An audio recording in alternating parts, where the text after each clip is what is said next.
Sir मैं आपसे वही क्वेश्चन पूछूंगी जो मैंने संदीप दीक्षित जी से पूछा हुआ था।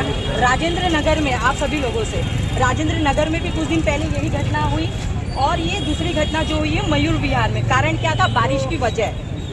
ये किसकी वजह से हो रहा है? क्या ये गरीबों के बच्चे, क्या ये है कि इनके साथ कुछ भी हो सके? इनकी जिम्मेदारी कौन लेगा? ये जिम्मेदारी दिल्ली सरकार की बनती है। हाँ। दिल्ली सरकार के अंडर में दिल्ली आती है। केजरीवाल जी ने 10 साल के अंदर जो दिल्ली का बेड़ा गर्क किया है वो कोई आज तक किया नहीं। हमारे माननीय संदीप दीक्षित जी पूर्व सांसद हैं, जो काम उन्होंने दिल्ली में कर दिया किसी की हिम्मत रही, उनका किया हुआ काम इन पे नहीं संभाला जा रहा। ये जितना भी काम है केजरीवाल जी की लापरवाही से, उनके प्रशासन से, उनके जो कार्यकर्ता उनकी लापरवाही के अनुसार ये हादसे हो रहे हैं। क्यों नहीं बेसमेंटों पर पाबंदी लगाते?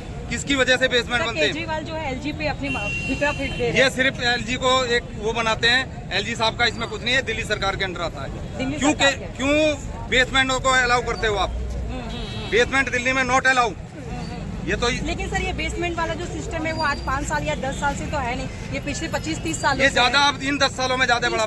क्योंकि एमसीडी के प्लीज एमसीडी के अंदर इतना भ्रष्टाचार आज हो गया है कि अब से पहले दिल्ली सरकार कांग्रेस 15 साल अम्मा जी हमारी शीला दीक्षित मुख्यमंत्री रही है। इतनी सफाई, 6-6 मंजिल मकान यहाँ बन रहे हैं, 7-7 मंजिल बन रहे हैं, कोई नहीं रोक रही। ये सिर्फ भ्रष्टाचार नहीं है तो और क्या है? सर वो एक है जमुना खागर जी, जो बस्ती जो उजाड़ी गई, उसके बारे में आप क्या कहोगे? उसमें जमुना खादर में दिल्ली सरकार का है वो सब, उसमें सेंट्रल गवर्नमेंट का जाने, दिल्ली सरकार जाने, हमारी गवर्नमेंट का, कांग्रेस गवर्नमेंट का क्या है? मतलब बोलते हैं ना इनलीगल जगहों पे बात किया तो वहाँ पे तो ये कांग्रेस ने नहीं पास किया। नहीं सर सुनिए तो सही क्वेश्चन पे रहा। मैंने वहाँ पे इंटरव्यूज लिए तो वहाँ मुझे पता चला कि वहाँ के काफी लोगों ने जो है बीजेपी को वोट दिए। मैंने अपने चैनल पे वो इंटरव्यू डाले हुए हैं जिनको उन्होंने वोट दिया, उन्होंने उनका घर उजाड़ा।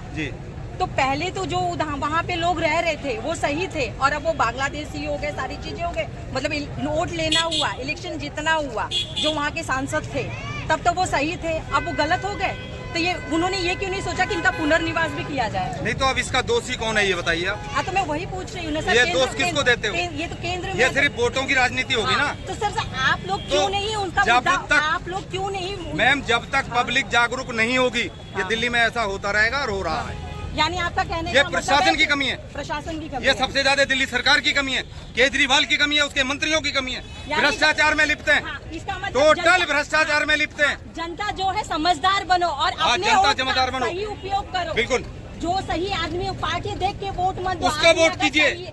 आदमी अगर सही है तो उसे वोट दीजिए, बस बराबर। यही मेरा कहना है, बिल्कुल यही मेरा कहना है। अपने ऊपर कोई जिम्मेदारी मत लीजिए। सरकार को अगर वोट दे रहे हैं तो उनके ऊपर जिम्मेदारी दीजिए, उनको डालो जिम्मेवारी, उनको रिस्पॉन्स करो, चाहे वो कोई भी हो, चाहे वो बीजेपी हो, चाहे वो कोई भी हो, चाहे वो कोई भी हो, एनीवे।